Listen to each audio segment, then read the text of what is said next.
പ്രിയ മാതാപിതാക്കളെ, സഹോദരി സഹോദരന്മാരെ, യോശുവയുടെ പുസ്തകത്തിൽ നമ്മൾ ശ്രദ്ധിച്ചു, ഞാനും എൻ്റെ കുടുംബവും യഹോവയായ ദൈവത്തെ സേവിക്കും. കർത്താവിന് പ്രതിഷ്ഠിക്കുന്ന കുടുംബങ്ങൾ നമ്മുടെ കുടുംബങ്ങൾ. ആരാണ് ഈ കർത്താവ് എന്ന് നമ്മൾ ധ്യാനിച്ചു ക്രിസ്മസിൻ്റെ ഈ ദിവസങ്ങളിൽ. നമുക്ക് നമ്മളോട് തന്നെ ഒരു ചോദ്യം വേണം. ലോകത്ത് മനുഷ്യൻ ചോദ്യം ചോദിക്കും. മലയാളിയുടെ പ്രത്യേകതയാണ് ആരെ കണ്ടാലും എന്തെങ്കിലും ചോദിക്കുക എന്നത്. ചോദിച്ചില്ലെങ്കിൽ എന്ത് കരുതുമെന്നാണ് നമ്മൾ ചിന്തിക്കുന്നത്. ഞാനിങ്ങനെ നടന്നു പോകുമ്പോൾ ഒരു ചേട്ടൻ്റെ ചോദ്യം, ജോസഫ് അച്ഛൻ നടക്കുവാണ്, ഇതാണ് നടപ്പ്, ഓട്ടത്തിന് ഷേപ്പ് വേറെയാണ് എങ്കിലും ചോദിക്കും, അച്ഛൻ നടക്കുവാണ്. പള്ളിയുടെ വാതിൽ നിന്ന് പള്ളിയിൽ കയറുന്ന ഒരു ആൻറ്റിയുടെ ചോദ്യം, അച്ഛൻ പള്ളിയിൽ പോവാണോ, പിന്നെ പുല്ല് പറിക്കാൻ പോവാണോ, പള്ളിയുടെ വാതിൽ തുറന്നിട്ട്. സ്ഥാനത്തും അസ്ഥാനത്തും മനുഷ്യൻ ഒരുപാട് ചോദ്യങ്ങൾ ചോദിക്കും. ഇന്ന് ചോദ്യം ചോദിക്കുന്നവർ പ്രതീക്ഷിക്കുന്ന ഉത്തരം എന്താണെന്ന് നമുക്കറിയത്തില്ല. ഒരു കൊച്ചു കുട്ടി ചോദിച്ചു, ജോസഫ് അച്ഛ, ഏപ്രിൽ 1-ാം തീയതി എല്ലാവർക്കും ഭയങ്കര ചൂട്, അതിൻ്റെ കാരണം എന്താ? ഞാൻ പറഞ്ഞു, ഗ്ലോബൽ വാർമിംഗ് ഡേ ആയതുകൊണ്ടാണ്. അല്ല. ഭൂമി സൂര്യനോട് അടുക്കുന്നതുകൊണ്ടാണ്? അല്ല. ഞാൻ ചോദിച്ചു, ഏപ്രിൽ ഫൂൾ ആയതുകൊണ്ടാണ്? ഉടനെ കുട്ടി പറഞ്ഞു, അല്ല അച്ഛാ, മനുഷ്യരെല്ലാവരും മാർച്ച് കഴിഞ്ഞ് വരികയാണ്, അതിൻ്റെ ആദ്യമാണ് ഏപ്രിൽ 1-ാം തീയതി. ഒരു കൊച്ചു ആൺകുട്ടി കുട്ടിക്കൂറാട് പൗഡറ്റിന് കയ്യിലെടുത്ത് പിടിച്ചിട്ട് ഒറ്റയ്ക്ക് പൗഡറ്റിനോട് വർത്താനം പറയും. അമ്മ ചോദിച്ചു, എന്നതാടാ ഒറ്റയ്ക്ക് വർത്താനം പറയണം? അവൻ പറഞ്ഞു, അമ്മ ഞാൻ ചോദ്യം ചോദിക്കുകയായിരുന്നു. എന്താടാ ചോദ്യം? ഞാൻ ചോദിക്കുകയായിരുന്നു, കുട്ടിക്കൂറ കുട്ടിക്കൂറ, ഈ അപ്പം കൂറായും അമ്മക്കൂറായും ഇല്ലാതെ കുട്ടിക്കൂറ എങ്ങനെ ഉണ്ടായി? ന്യായമായ ചോദ്യം. ഇങ്ങനെ ഒരുപാട് ചോദ്യങ്ങൾ ചോദിച്ചു പോകുന്ന ലോകത്ത് ജനുവരി 3-ന് സന്ധ്യയിൽ ക്രിസ്മസ് കഴിഞ്ഞ് ഒരാഴ്ചയാവുമ്പോൾ ഒരു ചോദ്യം, ക്രിസ്തു എനിക്കാര്? നമ്മൾ പറയുന്നു, യഹോവയെ ഞാൻ സേവിക്കും, ഞാൻ കർത്താവിനെ സേവിക്കും. ഈ കർത്താവ് ആരെയെന്ന് ഈ രാത്രിയിലൊരു ചോദ്യം നമ്മൾ ഒരുമിച്ച് ചോദിക്കുകയാണ്. കർത്താവ് എനിക്ക് ആര്? വിശുദ്ധ മർക്കോസിന്റെ സുവിശേഷം 8-ാം അധ്യായം 27 മുതലുള്ള തിരുവാക്യങ്ങളിൽ ഇങ്ങനെ കാണും. മർക്കോസിന്റെ 8-27 മുതൽ. അപ്പോൾ അവൻ അവരോട് ചോദിച്ചു, ഞാൻ ആരെന്നാണ് എല്ലാവരും പറയുന്നത്? അപ്പൊ അവര് മനസ്സരിച്ച് പറഞ്ഞു, ഏലിയ, സ്നാപകന്റെ ക്ലോണിങ്, പ്രവാചകന്റെ ജനറ്റിക് എഞ്ചിനീയറിങ്, ഈ ലേറ്റസ്റ്റ് എഡീഷനാണ് പല പല ഉത്തരം. കർത്താവ് ചോദിച്ചു, ഞാൻ ആരാണെന്നാ നിങ്ങൾ പറയുന്നത്? 3 വർഷക്കാലം എൻ്റെ കൂടെ ഉണ്ട് ഉറങ്ങി സാക്ഷ്യം വഹിച്ച നിങ്ങൾ പറ, ഞാൻ ആരാ? അപ്പോൾ വലിയ മുഖവനായ പത്രോസ്, മത്സ്യത്തിന്റെ ഉളുമ്പുള്ള മുഖവൻ, ഒരു മുഴം മുന്നോട്ടാഞ്ഞ് ഗുരുവിന്റെ കണ്ണിൽ നോക്കി പറഞ്ഞു, നീ ക്രിസ്തുവാണ്. ഈ ചോദ്യം ജനുവരി 3-ന് രാത്രിയിൽ നമ്മളോടും ചോദിക്കും. ഞാൻ ആരെന്ന് എല്ലാവരും പറയുന്നു, ഞാൻ ആരെന്ന് നിങ്ങൾ പറയുന്നു. മർത്തോമാ സഭയെന്ന് പറഞ്ഞാൽ 5 ലക്ഷം സുവിശേഷകന്മാരുടെ സഭയെന്നാണല്ലോ പറയുക. അപ്പൊ സുവിശേഷ പ്രഘോഷകരായ നമ്മളോട് ചോദിക്കും, ഞാൻ ആരെന്നാ നിങ്ങൾ പറയുന്നത്? നമ്മളെല്ലാവരും പറയാൻ നമുക്ക് എളുപ്പമാണ്. യേശുവേ കർത്താവാണ്, നാഥനാണ്, വൈദ്യനാണ്, ജ്യേഷ്ഠനാണ്, ഔഷധമാണ്. കള്ളുകുടിയന്മാരുടെ ധ്യാനിപ്പിച്ച് അച്ഛൻ പറഞ്ഞു, യേശു ആരെന്നും പറ. ഒരുത്തൻ ചാടി എഴുന്നേറ്റ് പറഞ്ഞു, യേശുവേ നീ എൻ്റെ ലഹരിയാകുന്നു. ഓരോരുത്തർക്കും ഓരോന്നാണ്. അപ്പൊ ക്രിസ്തു ആര് എന്ന ചോദ്യം നമ്മൾ ചോദിക്കും.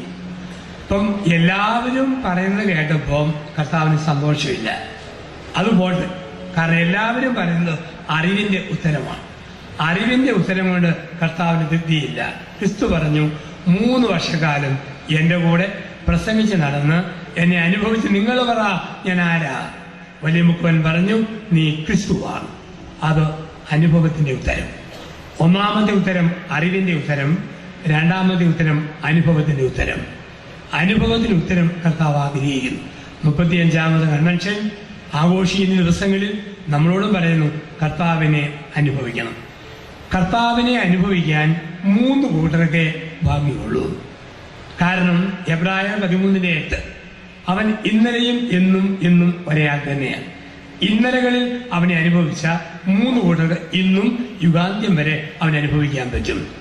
അവൻ പിറന്ന രാത്രിയിൽ 3 കൂട്ടർ അവനെ അനുഭവിച്ചു. ആ 3 കൂട്ടർക്ക് ലോകാവസാനം വരെ അവൻ അനുഭവിക്കാൻ പറ്റും. നമ്മള് ഭാരതീയരാ. ഇന്ത്യൻ രീതിയിൽ പറഞ്ഞാൽ 3 മാർഗത്തിലൂടെ കർത്താവിനെ അനുഭവിക്കാം. 1 കർമ്മമാർഗം, 2 ജ്ഞാനമാർഗം, 3 ഭക്തിമാർഗം. കർത്താവിനെ അനുഭവിക്കാൻ 3 മാർഗങ്ങളേ ഉള്ളൂ: കർമ്മമാർഗം, ജ്ഞാനമാർഗം, ഭക്തിമാർഗം. എന്താ കർമ്മമാർഗം? ഏൽപ്പിച്ച ജോലി എത്ര നിസ്സാരപ്പെട്ടതാണെങ്കിലും അത് ഭംഗിയായിട്ട് ചെയ്യണം. പരാതി കൂടാതെ, പരിഭവം കൂടാതെ വൃത്തിയായിട്ട് ചെയ്യണം. എത്ര ചെറുതും വലുതുമായ പണിയായിട്ട് ഏറ്റ ജോലി ഭംഗിയായിട്ട് ചെയ്യുക.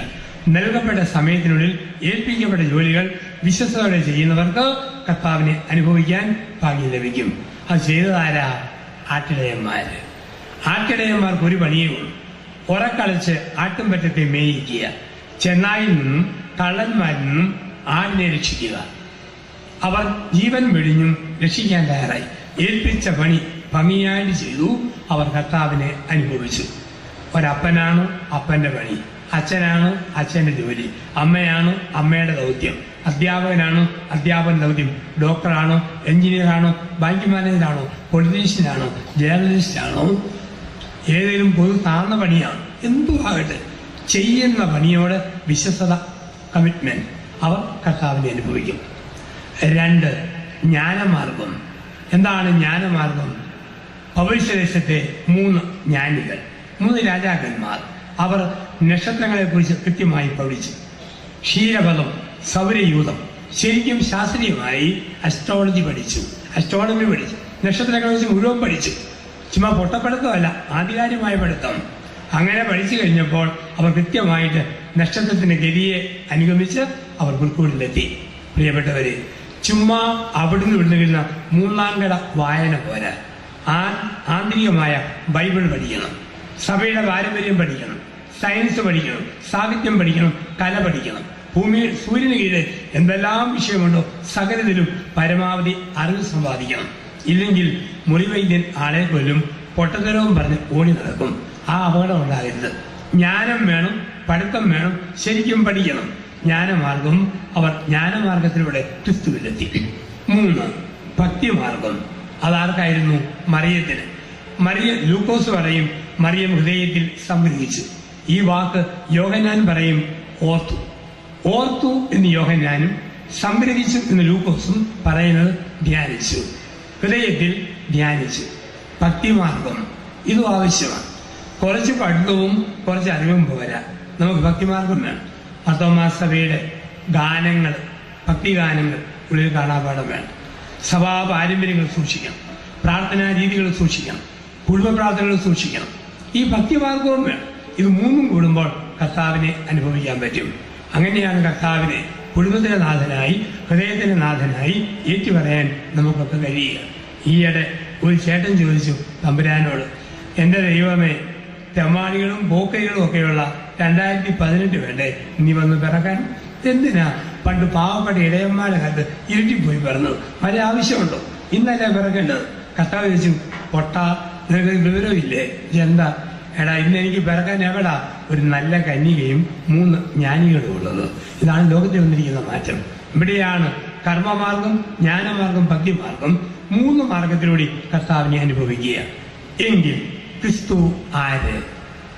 സുവിശേഷകനായ യോഹന്നാൻ മനോഹരമായ ഉത്തരം തരുന്നു ഈ രാത്രിയിൽ. യോഹന്നാന്റെ സുവിശേഷത്തിന്റെ പേര് സമൃദ്ധിയുടെ സുവിശേഷം എന്നാണ്. യോഹന്നാൻ സമൃദ്ധിയുടെ സുവിശേഷകൻ.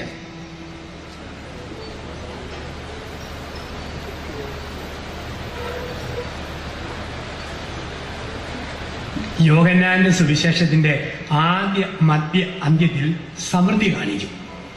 2-ാം അധ്യായത്തിൽ വീഞ്ഞിന്റെ സമൃദ്ധി, 6-ാം അധ്യായത്തിൽ 5000 അപ്പത്തിന്റെ സമൃദ്ധി, 21-ാം അധ്യായത്തിൽ 153 മത്സ്യത്തിന്റെ സമൃദ്ധി. യോഹന്നാൻ പഠിപ്പിക്കും കർത്താവ് എവിടെയുണ്ടോ അവിടെ സമൃദ്ധിയുണ്ട്. 2-ൽ വീഞ്ഞിന്റെ സമൃദ്ധി, 6-ൽ 5000 അപ്പത്തിന്റെ സമൃദ്ധി, 21-ാം അധ്യായത്തിൽ 153 മത്സ്യത്തിന്റെ സമൃദ്ധി. ഈ സമൃദ്ധി പഠിപ്പിക്കുന്നതുകൊണ്ട് യോഹന്നാന്റെ സുവിശേഷം മുഴുവൻ സമൃദ്ധിയുടെ ഒരു സിമ്പലുമുണ്ട്. അതാണ് വെള്ളം. കർത്താവ് വളർത്ത് സമൃദ്ധിയുണ്ടെന്ന് കാണിക്കാൻ യോഹന്നാൻ ഉപയോഗിക്കുന്ന പ്രതീകം വെള്ളം. ആദ്യമധ്യ അന്ത്യത്തിൽ യോഹന്നാൻ വെള്ളം ഇങ്ങനെ നിറഞ്ഞു നിൽക്കും. 1-ാം അധ്യായത്തിൽ വെള്ളത്തിൽ മീൻ പിടിച്ച മുക്കുവരെ ശിഷ്യരായി തിരഞ്ഞെടുത്തു. 2-ാം അധ്യായത്തിൽ വെള്ളം വീഞ്ഞാക്കി. 3-ാം അധ്യായത്തിൽ നിക്കോദീമോസിനോട് ഒരു സ്നാനം വെള്ളത്തിന് സൂചന. 4-ാം അധ്യായത്തിൽ യാക്കോബിന്റെ കിണറ്റിൻകരയിൽ വെള്ളം കോരാൻ വന്ന സമറിയാക്കാരി സ്ത്രീ. 5-ാം അധ്യായത്തിൽ ബെത്സേദ കുളത്തിലെ വെള്ളത്തിന്റെ തീരത്ത് തളർന്നു കിടന്ന തളർവാദ രോഗി. 6-ാം അധ്യായത്തിൽ വെള്ളത്തിന്റെ മീതെ നടക്കുന്നു. 7-ാം അധ്യായത്തിൽ ദാഹിക്കുന്നവൻ വരിക, ഇതിൽ നിന്നും വെള്ളം കുടിക്കുക. 9-ാം അധ്യായത്തിൽ ശീലോഹ കുളത്തിലെ വെള്ളം. 13-ാം അധ്യായത്തിൽ വെള്ളം കൊണ്ട് വാദം കഴുകുന്നവൻ. 21-ാം അധ്യായത്തിൽ വെള്ളത്തിന്റെ തീരത്ത് അമ്മ മനസ്സിന്റെ വാത്സല്യത്തോടെ അപ്പവും മീനും ചുട്ട് കാത്തിരിക്കുന്ന ഗുരു. വെള്ളം സമൃദ്ധിയെ സൂചിപ്പിക്കുന്നു. സമൃദ്ധി. അപ്പോൾ യോഹന്നാന്റെ സുവിശേഷം മുഴുവൻ പഠിപ്പിക്കും, കർത്താവുണ്ടോ സമൃദ്ധി, ഇല്ലെങ്കിൽ ഒന്നും തികയല്ല. അവരുള്ളിടത്തൊക്കെ സമൃദ്ധി. അവിടെയാണ് പറയുക ക്രിസ്തുവിന്റെ സമൃദ്ധിയുടെ 7 അധികാരങ്ങൾ. ഞാനും എൻ്റെ കുടുംബവും എൻ്റെ കർത്താവിന് കുടുംബത്തെ പ്രതിഷ്ഠിക്കുന്നു പറയുമ്പോൾ എൻ്റെ കർത്താവിൻ്റെ 7 അധികാരങ്ങളിലേക്ക് കുടുംബത്തെ പ്രതിഷ്ഠിക്കണം. അവൻ്റെ 1-ാമത്തെ അധികാരം ഗുണമേന്മയുടെ മേൽ അധികാരം. Is power over quality. യോഹന്നാന്റെ സുവിശേഷം 2-ാം അധ്യായം 1 മുതൽ 11 വരെ വാക്യങ്ങൾ. യോഹന്നാൻ 2:1 മുതൽ 11 വരെ ഗുണമേന്മയുടെ മേൽ അധികാരം. 3-ാം ദിവസം ഗലീലയിലെ കാനാവിൽ ഒരു വിവാഹ വിരുന്ന് നടന്നു. യേശുവിന്റെ അമ്മ എവിടെ ഉണ്ടായിരുന്നു? ക്രിസ്തുവും ശിഷ്യന്മാരും വിരുന്നിന് ക്ഷണിക്കപ്പെട്ടിരുന്നു. അവിടെ വീഞ്ഞ് തീർന്നു പോയപ്പോൾ അവന്റെ അമ്മ അവനോട് പറഞ്ഞു, അവർക്ക് വീഞ്ഞില്ല. അപ്പോൾ അവൾ പറഞ്ഞു, അപ്പോൾ ക്രിസ്തു പറഞ്ഞു, സ്ത്രീ, എനിക്കും നിനക്കും തമ്മിൽ എന്ത്? പരിചാരകർ വെള്ളം നിറച്ചു, കൽഭരണി നിറയെ. പകർന്നു കൊടുക്കാൻ പറഞ്ഞു. വിരുന്നുവാഴി അത് പകർന്നു കൊടുത്തു. പകർന്നു കൊടുത്തപ്പോൾ ഏറ്റവും വീര്യമുള്ളതായി അത് മാറുന്നു. അവിടെയാണ് വിരുന്നുവാഴി ചോദിക്കുന്ന ചോദ്യം. എല്ലാവരും മുന്തിയനം ആദ്യം വിളമ്പുന്നു, പൂസായി കഴിയുമ്പോൾ താഴ്ന്നു തരും. പക്ഷെ നീ നല്ലത് മുന്തിയനം അവസാനം വരെ സൂക്ഷിച്ചു വെച്ചല്ലോ. എന്താ പശ്ചാത്തലം? യഹൂദർക്ക് ഒരു ആചാര രീതിയുണ്ട്. ഒരു യഹൂദ ഭാര്യ പ്രസവിക്കുന്നത് പെങ്കൊച്ചാണെങ്കിൽ അവൾ ഉണ്ടാകുന്നതാണ് അപ്പനും അമ്മയും കൂടി ഒരു ഭരണി വീഞ്ഞ് അവിടെ ഓർമ്മയ്ക്കായി എടുത്തു വെക്കണം. ഒന്നേ കട്ടിക്കീഴ്, അല്ലെ പത്താരത്തിൽ, അല്ലെ തട്ടും പുറത്ത്. പാവപ്പെട്ട കുടുംബമാണ് ചെറിയ ഭരണി, പണമുണ്ടോ മുഴുത്ത ഭരണി. ഓരോ ജന്മദിനത്തിലും ഓരോ ഭരണി വീഞ്ഞ് ഇസ്രായേൽ മക്കൾ കരുതി വെക്കും ഉണ്ടായ പെൺകുട്ടിക്ക് വേണ്ടി. പെണ്ണിന്റെ കല്യാണം നടക്കുന്നത് 13-ാം വയസ്സിലാണ്. 13 വയസ്സാകുമ്പോൾ പെൺകൊച്ചിന് വേണ്ടി അപ്പനും അമ്മയും 13 ഭരണി വീഞ്ഞ് കരുതി വെച്ചിരിക്കും. അതിൽ ഏറ്റവും വീര്യമുള്ളതേതാ? 1-ാം ജന്മദിനത്തിലെ. അത് ചെറുക്കന്റെ വീട്ടുകാർക്ക് വിളമ്പും. അത് വിളമ്പി തീർന്നു പോയോ പെൺവീട്ടുകാർക്ക് നാണക്കേട്. കാരണം യഹൂദ പാരമ്പര്യത്തിൽ വീഞ്ഞു തീർന്ന കുടുംബത്തിൽ അനുഗ്രഹമില്ല. ജോയൽ പ്രവാചകൻ പറയും, നിന്റെ വീട്ടിലെ തീരാത്ത അനുഗ്രഹത്തിന്റെ പ്രതീകമാ നിന്റെ ഭരണിയിലെ ഒഴിയാത്ത വീഞ്ഞ്. ഈ 3-ാം തീയതി രാത്രി ഇതെല്ലാം കേട്ടേച്ച് ചെന്നിട്ട് കുടിക്കുന്ന ഏതെങ്കിലും ആണുങ്ങളുണ്ടെങ്കിൽ ഭാര്യയോട് പറയില്ല. എടി ജോസഫച്ചൻ പോലും പറഞ്ഞു കേട്ടില്ലേ, നമ്മുടെ വീട്ടിലെ തീരാത്ത ദൈവാനുഗ്രഹമാ കുപ്പിയിലെ ബ്രാൻഡി, അലമാരിയിലെ വിസ്കി. അങ്ങനെ വ്യാഖ്യാനിക്കാൻ വേണ്ടിയല്ലല്ലോ. ഒരു ചെറുപ്പക്കാരൻ ഒരു കോളേജ് വിദ്യാർത്ഥിയാണ്, 5 കുപ്പി കിങ്ഫിഷർ മേടിച്ച് ഫ്രീസറിൽ വെച്ച് മരപ്പിച്ചു. അമ്മ ചോദിച്ചു, നീ കുടിക്കാനും തുടങ്ങി? അവൻ പറഞ്ഞു, ഇല്ലമ്മേ. പിന്നെ ഈ ബിയർ? അവൻ പറഞ്ഞു, അമ്മേ അത് കുടിയല്ല, ഇന്ത്യയുടെ സ്വത്ത് കട്ടുകൊണ്ട് പോയ വിജയമല്യയുടെ സ്വത്ത് ഞാൻ മരപ്പിക്കുകയാണ്, അതിനുവേണ്ടി വെച്ചിരിക്കുന്നത്.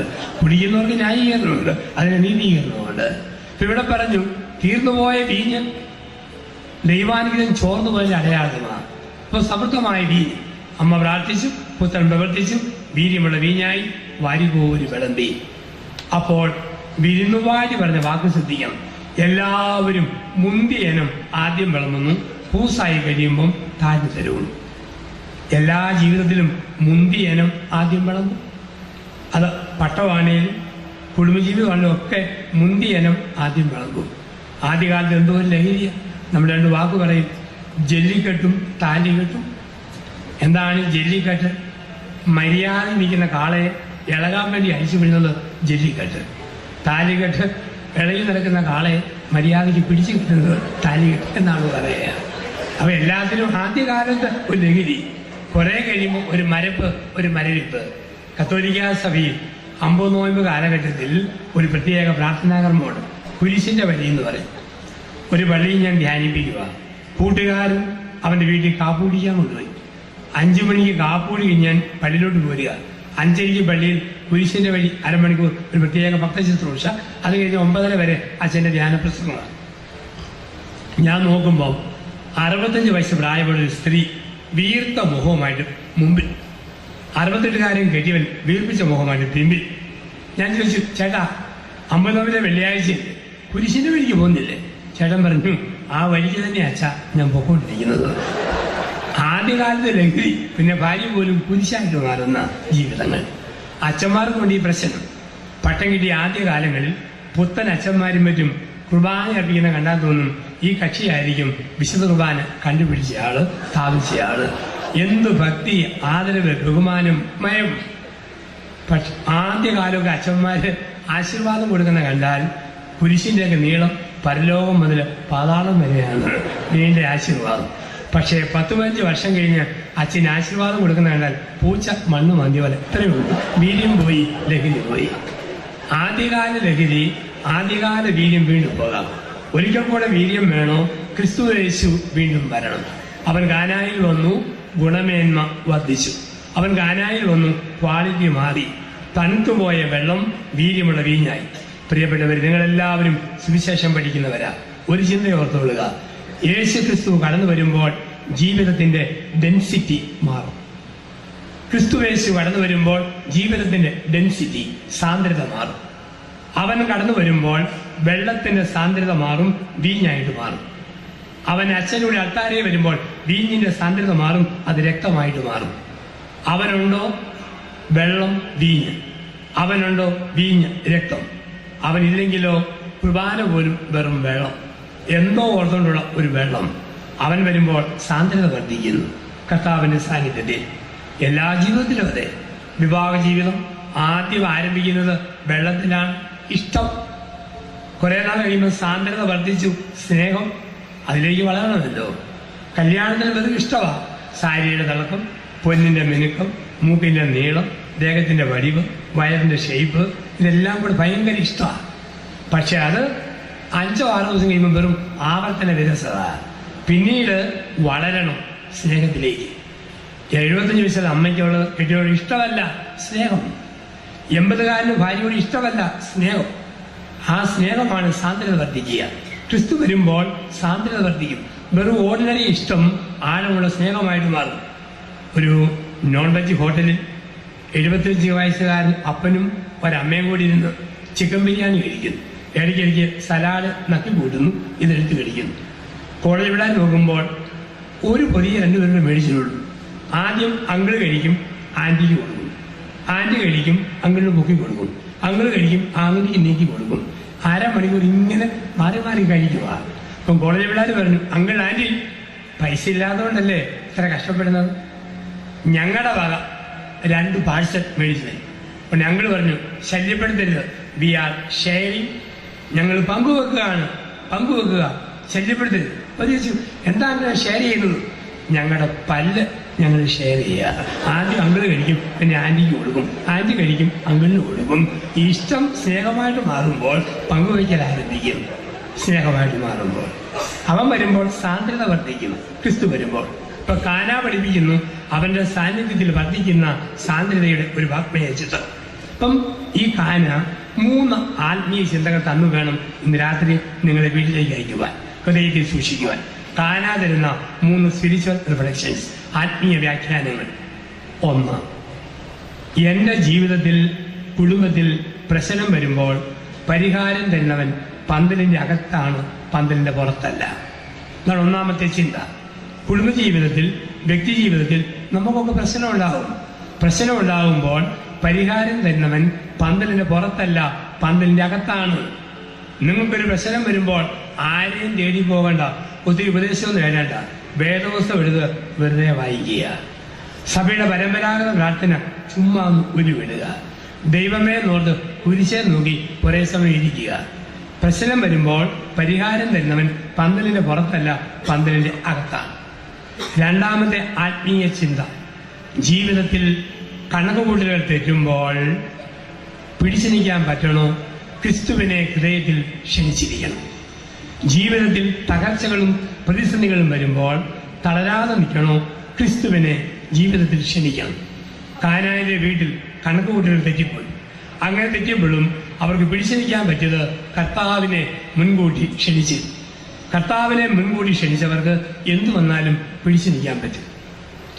മൂന്നാമത്തെ ആത്മീയ ചിന്ത, ഒഴിച്ചു കളയുന്ന വെള്ളം കുടിച്ചു തീർക്കേണ്ട വീഞ്ഞായി മാറണോ, ക്രിസ്തു കുടുംബത്തിൽ വേണം.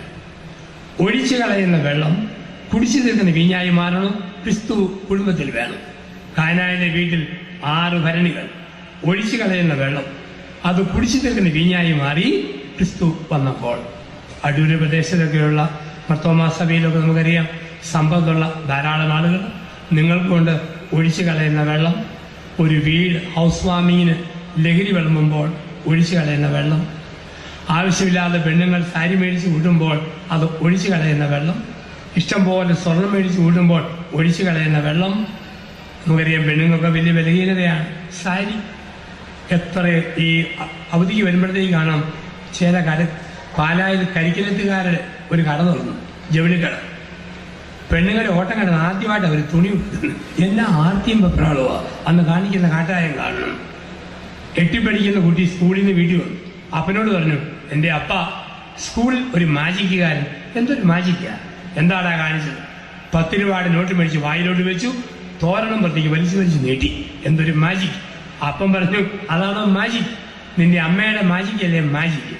2005 നോട്ട് കൊടുത്താൽ ഒരു നിമിഷം കൊണ്ട് അവളത് സാരിയാക്കി വലിച്ച് നീട്ടി പുറത്തേക്ക് കൊണ്ടുവരും. ലോകത്ത് പെണ്ണുങ്ങളുടെ ഏറ്റവും നല്ല ഡ്രസ്സ് സാരിയാണ്. ലോകത്തെ പഠിപ്പിച്ച ഇന്ത്യൻ പെണ്ണുങ്ങളാണ് ഒരു പാട്ടിലൂടെ. ആ പാട്ടാണ് സാരി ജഹാംസെ അച്ഛ നമ്മളാ പഠിപ്പിച്ചത്. അപ്പം ഈ ഒഴിച്ചു കളയുന്ന വെള്ളം കുടിച്ചു തീർക്കുന്ന വീഞ്ഞാക്കി മാറ്റുന്നു. നമ്മൾ ഈ പൈസ ഒരു പാവപ്പെട്ട മനുഷ്യന് മരുന്ന് മേടിക്കാൻ കൊടുത്താൽ, ഒരു പാവപ്പെട്ട പെൺകുട്ടിയുടെ പഠനത്തിന് ഫീസായിട്ട് കൊടുത്താൽ, ഒരു പാവപ്പെട്ട വീട് നന്നാക്കാൻ കൊടുത്താൽ, ഈ ഒഴിച്ചു കളയുന്ന വെള്ളം കുടിച്ചു തീർക്കുന്ന വീഞ്ഞായി മാറും. ക്രിസ്തു വരുമ്പോൾ ഗുണമേന്മകൾ മാറുന്നു, നമ്മുടെ കാഴ്ചപ്പാടുകൾ മാറുന്നു. 1, ഗുണമേന്മയുടെ മേൽ അധികാരമുള്ളവൻ യേശു. 2, ദൂരത്തിന്റെ മേൽ അധികാരമുള്ളവൻ യേശു. Is power over distance. ദൂരത്തിന്റെ മേൽ അധികാരമുള്ളവൻ യേശു. യോഹന്നാൻ 4:46 മുതൽ തിരുവചനങ്ങൾ. ശതാധിപൻ സെഞ്ചൂറിയൻ വഴിയിൽ വെച്ച് പ്രാർത്ഥിച്ചു, വീട്ടിൽ കിടന്ന പുത്രൻ സുഖപ്പെട്ടു. പ്രാർത്ഥന വഴിയിൽ, സൗഖ്യം വീട്ടിൽ. ദൂരത്തിന്റെ മേൽ അധികാരമുള്ളവൻ യേശു. ഈ കൺവെൻഷൻ പന്തലിൽ ഇരുന്ന് ഒരമ്മ ഒരപ്പൻ പ്രാർത്ഥിക്കുമ്പോൾ ആ പ്രാർത്ഥന അങ്ങു ദൂരെ ഹോസ്റ്റലിലുള്ള മക്കളുടെ മേൽ, അങ്ങു ദൂരെ വിദേശത്ത് ജോലി ചെയ്യുന്നവരുടെ മേൽ അനുഗ്രഹത്തിന് മഴത്തുള്ളിയായിട്ട് പെയ്തിറങ്ങും. പ്രാർത്ഥന എന്ന് പറയുന്നത് മഴ പെയ്യുന്നത് പോലെ, പ്രാർത്ഥന മഴ പെയ്യുന്നത് പോലെ. എങ്ങനെയാ മഴ പെയ്യുക? സമുദ്രത്തിലെ വെള്ളം നീരാവിയായിട്ട് ഉയരും, മഴ മേഘമായിട്ട് കെട്ടിക്കിടക്കും, മഴത്തുള്ളിയായിട്ട് പെയ്തിറങ്ങും. ഒരമ്മ ഒരപ്പൻ്റെയൊക്കെ പ്രാർത്ഥന, ഒരച്ഛൻ്റെയൊക്കെ പ്രാർത്ഥന നീരാവി പോലെ ഉയരും, തമ്പുരാന്റെ സന്നിധിയിൽ മേഘം പോലെ കെട്ടിക്കിടക്കും. ആർക്കു വേണ്ടി പ്രാർത്ഥിക്കുന്നു? അവരുടെ മേൽ അനുഗ്രഹത്തിന്റെ മഴത്തുള്ളിയായി പെയ്തിറങ്ങും. എന്താ പറയുക? ലോകത്ത് എല്ലാ ദ്രാവവും തറയിൽ വീഴും. പാല്, തേന്, എണ്ണ, വെള്ളം തറയിൽ വീഴാതെ മുകളിലോട്ട് പോകുന്ന ഒരു ദ്രാവമേ ഉള്ളൂ. അത് പെറ്റ തള്ളയുടെ കണ്ണുനീര്, ജനിപ്പിച്ച പിതാവിന്റെയും പ്രസവിച്ച അമ്മയുടെയും കണ്ണുനീര്. ഓരോ തുള്ളി കണ്ണുനീരും ഒരു കുപ്പിയിൽ ശേഖരിച്ചിരിക്കുന്നു. ഹൃദയം തുടങ്ങിയവർക്ക് കർത്താവ് സമീപസ്ഥനാണ്. ഇതാണ് ദൂരത്തിന്റെ മേൽ അധികാരമുള്ളവൻ. ചിലപ്പോൾ നമുക്ക് ഉടനെ ഉത്തരം കിട്ടുന്നിരിക്കും, ചിലപ്പോൾ കുറെ നാൾ കഴിഞ്ഞ് കിട്ടുന്നിരിക്കും. എങ്കിലും നമ്മൾ പ്രാർത്ഥിച്ചുകൊണ്ടിരിക്കണം. ഒരു സ്ത്രീ 2ാം ശനിയാഴ്ച തോറും ആശ്രമ ദേവാലയത്തിൽ പ്രാർത്ഥനയ്ക്ക് വരും. ഈയിടെ പറഞ്ഞു, എൻ്റെ ജോസഫ് അച്ചോ, ഞാൻ പ്രാർത്ഥിക്കുന്നു ഒന്നും ദൈവം കേൾക്കുന്നില്ല. ഞാൻ ചോദിച്ചു, എന്തിനാ വരുന്നത്? വരവ് നിർത്തിക്കൂടെ? ഉടനെ അവൻ, എൻ്റെ അച്ഛോ വരാതിരിക്കാൻ പറ്റുമോ? ചോദിച്ചൊന്നും കിട്ടുന്നില്ലേലും ചോദിക്കാത്ത എന്തെല്ലാം തന്നുകൊണ്ടിരിക്കുന്നത്, അതുകൊണ്ട് വരാതിരിക്കാൻ പറ്റുമല്ല. അവൻ ദൂരത്തിന് മേൽ അധികാരമുള്ളവൻ. ചിലപ്പോൾ കുറെ നാൾ കഴിഞ്ഞു. ബൈബിളിൽ വലിയ വലിയ ആൾക്കാർക്ക് ഉത്തരം കിട്ടിയത് ഉടനെ അല്ലല്ലോ. അബ്രാഹം 20കളിൽ പ്രാർത്ഥിച്ചു, അപ്പനാക്കണേ അപ്പനാക്കണേ. അപ്പനാക്കി എപ്പോഴാ? 100ാം വയസ്സിൽ. ഒരു കൊച്ചിയില്ലല്ലോ എന്നത് അബ്രാഹം വരാന്തയെ കുത്തിയിരുന്ന് ദുഃഖിക്കുമ്പോൾ പിന്നാപ്പുറത്തൊരു ശബ്ദം. നോക്കുമ്പം മിസ്സിസ് അബ്രാഹം സാറ കുത്തിയിരുന്ന് ഓക്കാനിരിക്കുന്നു. കിളിച്ചെണ്ട മാങ്ങ കടിച്ചു പറിക്കുന്നു, വാളംപുളി ചവച്ചിരുന്നു. അബ്രാഹം അടുത്ത് ചെയ്യുന്നു, തല കുത്തു കൊടുത്തു, പുറം തലോടി കൊടുത്തു. ഓർത്ത് 20-ല്ല, ഓർക്കാത്ത 100-ാം വയസ്സിൽ. മോശ 30-ാം വയസ്സിൽ നായകനാകാൻ ആഗ്രഹിച്ചതാ. നായകനാക്കിയപ്പോൾ വയസ്സ് 80. സക്കറിയാവ് 30 സക്കറിയാവ് അപ്പനാകാൻ ആഗ്രഹിച്ചതാ. അപ്പനായതപ്പള സ്നാപയോഹന്നാന്റെ ബർത്ത്ഡേയും സക്കറിയയുടെ സപ്തതി ആഘോഷവും ഒരുമിച്ചായിരുന്നു വാർദ്ധക്യത്തില്. ഒരു കുഞ്ഞ് പ്രാർത്ഥിച്ച വിഷയം പോലും സക്കറിയ മറന്നുപോയ സക്കറിയ വിശുദ്ധ മധുവകയിൽ ധൂപമർപ്പിക്കുമ്പോൾ ദൂതനായ ഗബ്രിയേൽ ധൂപവേളത്തിൽ പ്രത്യക്ഷപ്പെട്ട് പറഞ്ഞു, സക്കറിയാവേ, നിന്റെ പ്രാർത്ഥന കേട്ടിരിക്കുന്നു. വന്ധ്യ എന്ന് മുദ്ര കുത്തപ്പെട്ട നിന്റെ ഭാര്യയെ ലീശ്വ വാർദ്ധക്യത്തിൽ ഒരു ഗർഭം ധരിച്ച് പുത്രനെ പ്രസവിക്കും.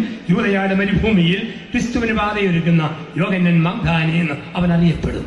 സക്കറിയ ചോദിച്ചു, ഇതെങ്ങനെ ഒക്കും? ദൂതൻ ചോദിച്ചു, പിന്നെ എന്നാ ഒക്കുമെന്ന് ഓർത്തോണ്ടാ ചോദിച്ചുകൊണ്ടിരുന്നത്. ഒപ്പിച്ചു തന്നപ്പോൾ സംശയിക്കുകയാണ്. അവൻ പോലും മറന്നു, പക്ഷെ ദൈവം മറന്നില്ല. ഇപ്പം ദൂരത്തിന്റെ മേൽ അധികാരമുള്ളവൻ ക്രിസ്തു. 1 ഗുണമേന്മയുടെ മേൽ, 2 ദൂരത്തിന്റെ മേൽ, 3 സമയത്തിന്റെ മേൽ അധികാരമുള്ളവൻ. സമയം യോഹന്നാന്റെ സുവിശേഷം 5-ാം അധ്യായം 1 മുതൽ 18 വരെ തിരുവചനങ്ങൾ. യോഹന്നാൻ 5-ന്റെ 1 മുതൽ 18 വരെ. 37 വർഷമായി ബെത്സയിദാകുളത്തിന്റെ പടവിൽ തളർന്നു കിടക്കുന്ന മനുഷ്യൻ. ക്രിസ്തു അവന്റെ അടുത്ത് വന്നപ്പോൾ ക്രിസ്തുവിന്റെ പ്രായം 32. ക്രിസ്തു ജനിക്കുന്നതിന് 6 വർഷം മുമ്പേ കിടക്കാൻ തുടങ്ങിയവൻ. പ്രത്യേകിച്ച് ഉറവ ഇളകുമ്പം കുളിച്ചോർക്ക് സൗഖ്യം. ഇവൻ ആഗ്രഹമുണ്ട്, പക്ഷെ കുളിപ്പിക്കാൻ ആരുമില്ല. പ്രതീക്ഷിക്കാത്ത സമയത്ത് കർത്താവ് വന്ന് അവനെ സൗഖ്യപ്പെടുത്തി. സമയം ദൈവകരങ്ങളില്ല. ചില മനുഷ്യർ പറയും സമയം മോശം, രാഹുകാലം, ഗുളികൻ, വ്യാഴം കമന്ന് കിടക്കുന്നു, വെള്ളി മരുന്ന് കിടക്കുന്നു, ശനി ഞെളിഞ്ഞു നിൽക്കുന്നു, ഞാൻ തലമുതി നിൽക്കുന്നു. ഇതൊന്നും വിശ്വസിച്ചേക്കരുത്. ചെറു വാരവർ ഭരണി നാളിൽ പറഞ്ഞ പെണ്ണുങ്ങളെല്ലാം അടുത്ത ഒരാഴ്ച കാലം മാങ്ങ ഉപ്പിലിടാൻ സാധ്യതയുണ്ട്. ഒന്നും വിശ്വസിക്കേണ്ട കാര്യമില്ല. നമുക്കൊരു കാലമേ ഉള്ളൂ, അത് കർത്താവിന്റെ കാലം. ഏത് സമയം ആയിക്കോട്ടെ, 24 മണിക്കൂറും കർത്താവിന്റെ കരങ്ങൾ. ഓർക്കാപ്പുറത്ത് പലതും സംഭവിക്കും, അത് മനുഷ്യരെ. ആരിലോ ഇന്നുകൂടി വയ്യാവേലി ഹർത്താല് ഇന്ന് വലിച്ചുകൊണ്ട് വരുമെന്ന് ആരും ഓർത്തില്ല. ഇതിങ്ങനെ വരും. മനുഷ്യരായിരിക്കുമ്പം പലതും വരും. നല്ല വഴി ഒഴുമ്പോൾ ഇടയ്ക്കിടയ്ക്ക് ബമ്പ് വരും. എല്ലാം നന്നായിട്ടും ഇടയ്ക്ക് കുരിശ് വരും. അതൊന്നും സമയദോഷം എന്ന് പറഞ്ഞല്ലേ. എപ്പോഴും പലരും വരുന്നത് ഞാനങ്ങ് സ്വീകരിക്കും. ആ രീതിയിലാണ് സമയം കർത്താവിന്റെ കരങ്ങളില്ല. നമുക്ക് പ്രയാസം വരുന്നപ്പോഴാ നമ്മൾ ആഗ്രഹിച്ച സമയത്ത് കാര്യം നടക്കണം. ആഗ്രഹിച്ച സമയത്ത് കാര്യം നടക്കണം. ഉദാഹരണം, 2 ആഴ്ചയായിട്ട് ചുമയെ മരുന്ന് കഴിച്ചിട്ടും TV-യിൽ ആരംഭമാണോ ഇല്ലയോ, എന്നാ ഒരു ചുമയാ. ഓർക്കാനൊന്നുമില്ല, പഴയതുപോലല്ല. ഇന്ന് എപ്പോഴും ചുമ വരികയില്ല. വർഷത്തിൽ 2 പ്രാവശ്യമേ ചുമ വരൂ. ഒരെണ്ണം 6 മാസം വീതം നിൽക്കും. അത് ഇന്നത്തെ പ്രത്യേകത. ഇനി മരുന്ന് കഴിച്ച് മാറിയില്ലേ, നമുക്ക് ടെൻഷൻ. ഓർത്ത സമയത്ത് വണ്ടി വന്നില്ലേ, ടെൻഷൻ. ഓർത്ത കാലത്ത് വയസ്സ് 28, പെണ്ണിന്റെ കല്യാണം നടക്കുന്നില്ല, ടെൻഷൻ. കല്യാണം കഴിച്ച് 3 വർഷമായിട്ടും അവൾ ഗർഭിണിയാകുന്നില്ല, പിന്നെയും ടെൻഷൻ. മനുഷ്യന്റെ ജീവിതം ഇങ്ങനെ. അപ്പൊ അങ്ങനെയൊക്കെ പോകുമ്പോൾ ഓർക്കുക, തമ്പുരാനൊരു സമയമുണ്ട്. ആ സമയത്ത് പ്രവർത്തിക്കും. മർത്തായും മറിയും ആഗ്രഹിച്ചത് ലാസർ മരിക്കുന്നതിന് മുമ്പ് ക്രിസ്തു ബഥനിയായി വരണമെന്നാണ്. ശവം പറഞ്ഞു, അഴുകട്ടെ, പ്രശ്നം അഴുകുമ്പോൾ ഞാൻ വരാം. മരിച്ചിട്ട് 4-ാം നാൾ ക്രിസ്തു ബഥനിയായി ലാസറിന്റെ കബറിങ്കൽ വന്നു. നമ്മുടെയൊക്കെ ജീവിതത്തിൽ പ്രശ്നങ്ങൾ അഴുകുമ്പോൾ, അസ്വസ്ഥത ഉണ്ടാകുമ്പോൾ അവൻ വരുന്ന സമയമാണ്. തമ്പുരാന്റെ സമയത്തിന് വേണ്ടി നമ്മൾ കാത്തിരിക്കണം. അമിതമായിട്ടൊന്നും ദേഹത്തെക്കുറിച്ചൊന്നും നമ്മൾ രോഗത്തെക്കുറിച്ചൊന്നും വ്യഗ്രതയും വേണ്ട. നമ്മുടെയൊക്കെ ദേഹം എന്താ ചിന്തിച്ചിട്ടുണ്ടോ? ഹിന്ദുക്കളുടെ ദേഹമാണോ തീനാളം നക്കിയെടുക്കും, ക്രിസ്ത്യാനിയുടെ ദേഹമാണോ പുഴുക്കൾ തിന്നു തീർക്കും. അത്രയേ ഉള്ളൂ. എത്ര മിടുകയും വിശ്വസുന്ദരിയും മസിൽ പവറിന് ബോഡി ബിൽഡിങ്ങിന് ഫസ്റ്റ് അവാർഡ് കിട്ടിയാണ്, 1ാം സമ്മാനം കിട്ടിയതാണ്. ക്രിസ്ത്യാനിയാണോ പുഴുക്കൾ തിന്ന് തീർക്കും. അത്രയേ ഉള്ളൂ ഈ ശരീരം. ചിലരൊക്കെ കൺവെൻഷനും ധ്യാനമൊക്കെ കഴിഞ്ഞ് പള്ളിയിൽ നിന്ന് പോകുന്നുണ്ട്. ചില പെണ്ണുങ്ങൾ നെയ്റോസിന്റെ സൈഡ് പോലുള്ള സാരിയുടെ അരിവൊക്കെ ആയിട്ട് ഇങ്ങനെ ഹൈയിൽ ചെരുപ്പ് വിട്ട് ഉന്തിയും തള്ളിയും പൊങ്ങിയും പോകുന്ന തോന്നും. ഇവളാണ് ഗബ്രിയേൽ മാലാഖയുടെ ഇളയനിയത്തി. അങ്ങനെ പോകുമ്പോഴും നിങ്ങളുടെയൊക്കെ ഇടവപ്പള്ളിയുടെ സിമിതിയിലിരുന്ന് ഒരുപാട് പുഴുക്കൾ നിങ്ങളെ നോക്കി ചിരിക്കുന്നു. എന്നാ പറഞ്ഞോ, എന്റെ നാളത്തെ പലഹാരം കാറേ പോണ പോക്ക് കണ്ടില്ലേ. ഇത്രയുള്ള മനുഷ്യന്റെ ജീവിതം നമ്മുടെ എല്ലാവരും ജീവിതം അത്രയല്ലേ ഉള്ളൂ. അപ്പോൾ സമയത്തിന്റെ മേൽ അമിതമായ ടെൻഷനരുത്. സമയത്തിന്റെ മേൽ അധികാരമുള്ളവൻ ക്രിസ്തു. 1 ദൂരത്തിന്റെ മേൽ, 2 സമയത്തിന്റെ മേൽ. 1 ഗുണമേന്മയുടെ മേൽ, 2 ദൂരത്തിന്റെ മേൽ, 3 സമയത്തിന്റെ മേൽ, 4 ഈ എണ്ണത്തിന്റെ മേൽ, പരിമിതിയുടെ മേൽ അധികാരമുള്ളവൻ യേശു. Is power over limitation over number. Yohannan 6:1 മുതൽ 14 വരെയുള്ള വാക്യങ്ങൾ. ഈ എണ്ണത്തിന്റെ മേൽ, പരിമിതിയുടെ മേൽ അധികാരമുള്ളവൻ യേശു. കർത്താവിന്റെ പ്രസംഗം കേട്ട ജനം പരിസരം മറന്നിരുന്നു. അവർക്ക് വിശക്കുന്നു എന്ന കാര്യം അവർ പറയുന്നതിന് മുമ്പ് അവരുടെ ആവശ്യം അവൻ അറിഞ്ഞു. ക്രിസ്തു ചോദിച്ചു, നിങ്ങളുടെ കയ്യിൽ എന്നാ ഉണ്ട്? അന്ത്രയോസ് എന്ന ശിഷ്യൻ അവിടെയെല്ലാം ഓടി നടന്നു. ഒരു ബാലനെ കണ്ടു. 5 ഉണക്കയപ്പവും 2 മത്തി വറുത്തതുമുള്ള ഒരു പാവപ്പെട്ട ബാലൻ. അതിങ്ങ് കൊണ്ടുവരാൻ പറഞ്ഞു. ആൾക്കൂടെ ഇരുത്തി. ആദ്യം മുമ്പിലുള്ളവരിരുന്നു, അവസാനം പുറകിലുള്ളവരിരുന്നു. എല്ലാവരും ഇരുന്ന് കഴിഞ്ഞപ്പോൾ പത്രോസ് കൂട്ടിലും ഒക്കെ ഇരുന്നു. കർത്താവ് പറഞ്ഞു, വിളമ്പി.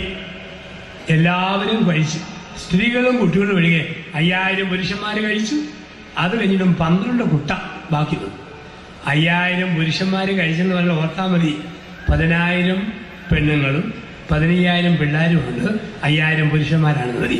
ഇത്രയും പേര് കഴിച്ചു കഴിഞ്ഞിട്ട് 12 കൂട്ട ബാക്കി വന്നു. 12 കൂട്ട. സൺഡേ സ്കൂളിൽ പഠിപ്പിക്കുന്ന ടീച്ചർ വളരെ സ്മാർട്ടാണ്. ഒരു മൊബൈൽ ഫോൺ കൊണ്ടുവന്ന് പറഞ്ഞു 5ലെ കുട്ടികളോട്, ഞാൻ ഒരു ചോദ്യം ചോദിക്കും, കൃത്യ ഉത്തരം പറയുന്നവർക്ക് മൊബൈൽ ഫോൺ തരും. ആ ആൾക്ക് എന്നോട് തിരിച്ചെന്ത് ചോദിക്കാം. ഞാൻ പറയുമ്പോൾ എനിക്ക് തിരിച്ചു തന്നാൽ മതി. കുട്ടികളെ തോപ്പിക്കാൻ ടീച്ചറിന് എളുപ്പമാണല്ലോ. ടീച്ചർ സാരിയൊക്കെ നേരെ പിടിച്ചിട്ട് ടീച്ചർമാരുണ്ടല്ലോ, നിൽക്കുമ്പോൾ തന്നെ ഒരു ടീച്ചർ ഇങ്ങനെ പിള്ളേരെ പഠിപ്പിക്കുക. സാരി പിടിച്ചു അസുതോമ സത്യമേ ചൊടി നക്കി മൃത്യോമ അമൃതംഗമേ. ഒരു കൊച്ചു പറഞ്ഞു, ടീച്ചറിനാണെങ്കിൽ അതിലും ഗമയ ഭയങ്കര. അപ്പൊ ഈ ടീച്ചർ ചോദിച്ചു, പിള്ളേർ ചോദിച്ചു, മക്കളെ ഞാൻ ചോദിക്കുന്ന ചോദ്യം, യൂദാസിനെ പകരപ്പെട്ട് ശിഷ്യന്റെ പേര് പറ. ഒരു കുട്ടി ചാടി എന്നിട്ട് മത്തിയാസ്. ടീച്ചറിന്റെ ഫോൺ പോയി, അവനെടുത്തോണ്ട് പോയി. ടീച്ചർ നീ ചോദിച്ചു, ഞാൻ പറയാം എന്ത് ചോദിച്ചാൽ. ടീച്ചറിന് എളുപ്പമല്ലേ പിള്ളേരെ തോപ്പിക്കാൻ. അപ്പൊ ബിരുദം ചോദിച്ചു, ടീച്ചറെ ക്രിസ്തു തമ്പുരാൻ 5 അപ്പം 5000 പേർ കൊടുത്തല്ലോ, ആ തിന്നോന്മാരുടെ ഒക്കെ പേര് ഒന്ന് പറയാമോ? അതോടെ ടീച്ചറിന്റെ ഫോൺ എന്നേക്കുമായി പോയി എന്നാണ് പറയാ. അപ്പോൾ പങ്കുവെച്ചു. യേശു ഈ അപ്പം പങ്കുവെച്ചു. ഇങ്ങനെ പങ്കുവെക്കുമ്പോൾ എല്ലാവരും കഴിച്ചു കഴിഞ്ഞ് 12 കൂട്ട ബാക്കി വന്നു എന്നാണ് പറയുക. 12 കൂട്ട. എന്താണ് 12 കൂട്ട? 12 അപ്പസ്തോലന്മാരാ അപ്പം വീതം വെച്ചത്. ഇവർക്കൊരു സ്വഭാവമുണ്ട്.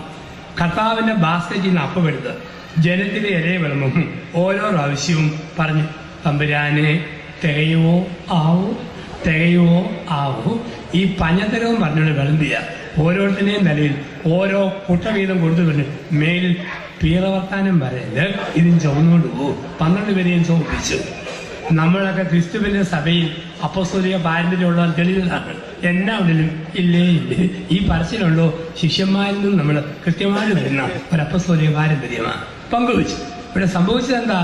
ക്രിസ്തു 5 അപ്പത്തിന്റെ മേൽ 5 പ്രവൃത്തികൾ ചെയ്തു. അവിടെയാണ് അത്ഭുതം. കർത്താവായ ക്രിസ്തു 5 അപ്പത്തിന്റെ മേൽ 5 പ്രവൃത്തികൾ ചെയ്തു.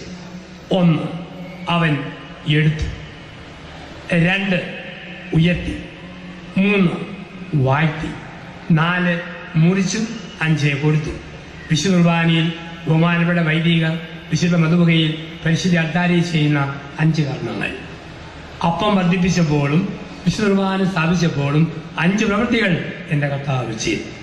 എടുത്തു, ഉയർത്തി, വാഴ്ത്തി, മുറിച്ചു, കൊടുത്തു. ഈ 5 പ്രോസസ്സിലൂടെ പ്രിയപ്പെട്ടവരെ ഈ കൺവെൻഷനോടുകൂടി നമ്മളും കടന്നു പോകണം. 1 അവൻ എടുക്കണം. കർത്താവ് ഒരാൾ എടുക്കുന്നത് സഭയുടെ പ്രാർത്ഥിക്കുമ്പോൾ, വീട്ടിൽ കുടുംബ പ്രാർത്ഥന നടത്തുമ്പോൾ, വിശുദ്ധ വേദോത്സവം വായിക്കുമ്പോൾ, സഭയോട് ചേർന്ന് നിന്ന് നമ്മുടെ ശുശ്രൂഷ ചെയ്യുമ്പോൾ അവൻ നമ്മളെ എടുക്കും. വിശുദ്ധ കുമ്പസാരം ആത്മാർത്ഥമായി മുത്തുകുത്തി ഹൃദയത്തിൽ നടത്തുമ്പോൾ അവൻ നമ്മളെ ഉയർത്തും. വിശുദ്ധ കുർബാന അർപ്പിക്കുമ്പോൾ അവൻ നമ്മളെ വാഴ്ത്തി മുറിക്കും. അങ്ങനെയുള്ള ആൾക്ക് കൊടുക്കാൻ മടിയില്ല. ഭാര്യയ്ക്ക് വേണ്ടി കൊടുത്തു തീർക്കുന്ന ഭർത്താവ്, ഭർത്താവിന് വേണ്ടി കൊടുത്തു തീർക്കുന്ന ഭാര്യ, മക്കൾക്ക് വേണ്ടി കൊടുത്തു തീർക്കുന്ന മാതാപിതാക്കൾ, മാതാപിതാക്കൾക്ക് വേണ്ടി കൊടുത്തു തീർക്കുന്ന മക്കൾ, അങ്ങനെ ജീവിതം മാറും. നടുക്കത്തെ വാക്ക് ശ്രദ്ധിക്കാം. കൊടുക്കുന്നത് വാട്ടി കൊടുക്കണം. രണ്ട് രീതി കൊടുക്കാം. വാട്ടിയും കൊടുക്കാം, വാട്ടാതെയും കൊടുക്കാം. മുറുമുറുത്തോട് എന്തെങ്കിലും ചെയ്യുമ്പം അത് വാട്ടി കൊടുക്കലല്ല. കുടുംബത്തിൽ വിരുന്നുകാർ വരുമ്പോൾ ഭാര്യ മുടിഞ്ഞ ഇടപാട് മെനക്കെടുത്താൻ വേണ്ടി വലിഞ്ഞു കയറി വരുന്നുണ്ടെന്നും പറഞ്ഞ് കോഴിക്കറി വെക്കാൻ പോയാൽ കോഴിക്കറിക്ക് രുചിയുണ്ടെങ്കിലും ദൈവാനുഗ്രഹമില്ല. എന്നാലും കോഴിക്കറി വെക്കണം. എന്നാൽ സന്തോഷത്തോടെ കൊടുക്കുക, വാട്ടി കൊടുക്കുക. പാത്രം തേച്ച് കഴുകുമ്പോൾ വാട്ടി കൊടുക്കാം. കരിയും ചെളിയും പിടിച്ച പാത്രം എടുത്തിട്ട് വാഴയിലെയും ചാരവും വിമ്മും കയറും കൂട്ടിയിട്ട് ദൈവമേ, പാപികളുടെ മാനസാന്തരത്തിനും സഭയുടെ വിശദീകരണത്തിനും കുഞ്ഞുങ്ങളുടെ നല്ല ഭാവിക്കും ഈ ചെളി ഈ പുക ഇങ്ങനെ പോട്ടെ. അങ്ങനെ പാത്രം കഴിയുമ്പോൾ അത് വാറ്റിയുള്ള കരുകലാണ്. ഇന്ന് നേരെ തിരിച്ച അയ്യോ മുടിഞ്ഞ ഏർപ്പാട് ഒടുക്കത്തെ പുക അവസാനം കെട്ടി ഒടിഞ്ഞൊടിഞ്ഞ് പോകത്തുള്ളൂ. ഇതാണ് വാട്ടാതെയുള്ള കൊടുക്കൽ. ഞാൻ ആശ്രമത്തിൽ ഇന്ത്യ ഓസ്ട്രേലിയ ക്രിക്കറ്റ് കളി കാണും. 2 ഓവർ ബാക്കി, ഇന്ത്യക്ക് 25 റൺസും വേണം. ഇന്ത്യൻ ടീമിനേക്കാൾ മുഴുവനിരുന്നാണ് ഈ 2 ഓവർ കാണാൻ ഞാൻ ഒരുങ്ങുന്നത്. അപ്പോഴാണ് മണി നോക്കുന്ന ഒരു കുട്ടി വന്ന് പറയുക, ജോസഫച്ച 2 അമ്മച്ചിമാര് കുമ്പസാരിക്കാൻ വേണ്ടി പള്ളി വന്നിട്ടുണ്ട്. ഞാനോർത്തും കിഴവികളുടെ ഒടുക്കത്തെ കുമ്പസാരം ഇപ്പോഴാണ്. ഞാൻ പോയി കുമ്പസാരം കേൾക്കും. കത്തോലിക്കാ സഭയില് ഒറ്റയ്ക്ക് വന്ന് ചെവി പറയുന്ന രീതിയാണല്ലോ, കേൾക്കും. പക്ഷെ എനിക്കൊരനുഗ്രഹവുമില്ല. ഞാൻ വാഴ്ത്തിയല്ലേ കൊടുത്തത്. ആ അമ്മച്ചിമാർക്ക് കിട്ടും. ദൈവം അവരെ കണ്ടു, അവരുടെ ഹൃദയത്തിന്റെ വിശുദ്ധിയെ കണ്ടു. ചെയ്യുന്നത് വാഴ്ത്തി കൊടുക്കുക. എൻ്റെ കൂടെ ഒരു നല്ലൊരു ആത്മായ കോളേജ് പ്രൊഫസറുണ്ട്. രോഗശാന്തി വരവുള്ള ആളാണ്. അദ്ദേഹം പ്രാർത്ഥിച്ചാൽ പെട്ടെന്ന് സൗഖ്യമാണ്. ഈയിടെ പറഞ്ഞു, ജോസഫച്ച ഇനി അച്ഛനോട് ഞാൻ രോഗശാന്തി പ്രാർത്ഥനയില്ല, പ്രസംഗവും പാട്ടും നോക്കിയോളാം. എന്താ തലവേദന ഉള്ളവർക്ക് വേണ്ടി പ്രാർത്ഥിച്ചാൽ എനിക്ക് തലവേദന, അവിടെ തലവേദന പോകും. നടുവിന് വേദന ഉള്ളവർക്ക് വേണ്ടി പ്രാർത്ഥിച്ചാൽ നട്ടെല്ല് പൊട്ടുന്ന നൊമ്പരം എനിക്കാണ്. ചുമയ്ക്കുന്നവർക്കും തുമ്മുന്നവർക്കും വേണ്ടി പ്രാർത്ഥിച്ചാൽ തുമ്മലും ചുമയും കാരണം പ്രാർത്ഥന പൂർത്തിയാക്കാൻ പറ്റുകയില്ല. അതുകൊണ്ട് ത്വക്ക് രോഗം ഉള്ളവർക്ക് വേണ്ടി പ്രാർത്ഥിക്കുമ്പോൾ ഞാൻ കയ്യിൽ ഉറയിട്ടുകൊണ്ടാണ് തല കൈവച്ച് പ്രാർത്ഥിക്കുക. ഞാൻ പറഞ്ഞു, അങ്ങനെയാണെങ്കിൽ ഇങ്ങനെ എൻ്റെ കൂടെ ധ്യാനിപ്പിക്കാൻ വരുമ്പോൾ ഒരു കാരണവശാലും ഗർഭിണികളുടെ തലയിൽ കൈവച്ച് പ്രാർത്ഥിക്കുക. ഇങ്ങനെ പേടിക്കുന്ന ലോകത്തിൽ നമ്മൾ ജീവിക്കുക. ഇവിടെയാണ് വാട്ടിക്കൊടുക്കുക. ജീവിതം ഒന്നേ ഉള്ളൂ, അത് വാട്ടിക്കൊടുക്കുക. എൻ്റെ പറമ്പിൽ തെങ്ങിൽ 100 തേങ്ങ, 100 തേങ്ങ. എൻ്റെ പള്ളിക്കോ പാവങ്ങൾക്കോ ആയിട്ട് അതിൽ 10 എണ്ണം മാറ്റിവെച്ചാൽ പിറ്റേ വർഷം ആ തെങ്ങിൽ 150 തേങ്ങ ദൈവം തരും വാട്ടിക്കൊടുത്താൽ. എൻ്റെ 10,000 രൂപ ഇരിക്കും. ഒരു പാവങ്ങളുടെ മനുഷ്യൻ മരുന്ന് മേടിക്കാൻ വേണ്ടി 500 കൊടുത്താൽ ആ 10,000 കർത്താവ് 15,000 വിളിപ്പിക്കും. വാട്ടിക്കൊടുക്കണം. എൻ്റെ കൊച്ചിനെ പഠിക്കാൻ വലിയ ബുദ്ധിയൊന്നുമില്ല, ആവറേജ് 50% ആ കുഞ്ഞിനെ സമർപ്പിച്ച് വാട്ടി തമ്പുരാന് കൊടുക്കണം. 100% ബുദ്ധിയുള്ള കുട്ടിയായിട്ട് മാറും. നമുക്ക് എന്തുണ്ടോ പരിമിതമായ കഴിവ് തമ്പുരാന്റെ കൊടുക്കുക. വെള്ളം കൊടുത്താൽ അവൻ വീഞ്ഞാക്കും. 5 അപ്പം കൊടുത്താൽ 5000 ആക്കും. മൂകത കൊടുത്താൽ അല്ലെ ഊമത്തം കൊടുത്താൽ സംസാര ശക്തി, അന്ധത കൊടുത്താൽ കാഴ്ച, മുടന്ന് കൊടുത്താൽ കലമാന്റെ കുതിപ്പിന്റെ ശക്തി. ഇതല്ലേ കർത്താവിന്റെ ശക്തി എന്ന് പറയുക. അപ്പം കർത്താവിൻ്റെയിലേക്ക് നമ്മൾ കൊടുക്കുന്നു, ജീവിതത്തെ കൊടുക്കുന്നു. ഗുണമേന്മയുടെ മേൽ അധികാരമുള്ളവൻ. ക്രിസ്തുവിന്റെ 5ാമത്തെ അധികാരം, his power over natural law. പ്രപഞ്ച നിയമത്തിന്റെ മേൽ അധികാരമുള്ളവൻ യേശു. പ്രപഞ്ച നിയമം. യോഹന്നാന്റെ സുവിശേഷം 6-ാം അധ്യായം 16 മുതൽ 24 വരെ വാക്യങ്ങൾ. യോഹന്നാൻ 6, 16 മുതൽ 24 വരെ വാക്യങ്ങൾ. പ്രപഞ്ച നിയമങ്ങൾ മാറും.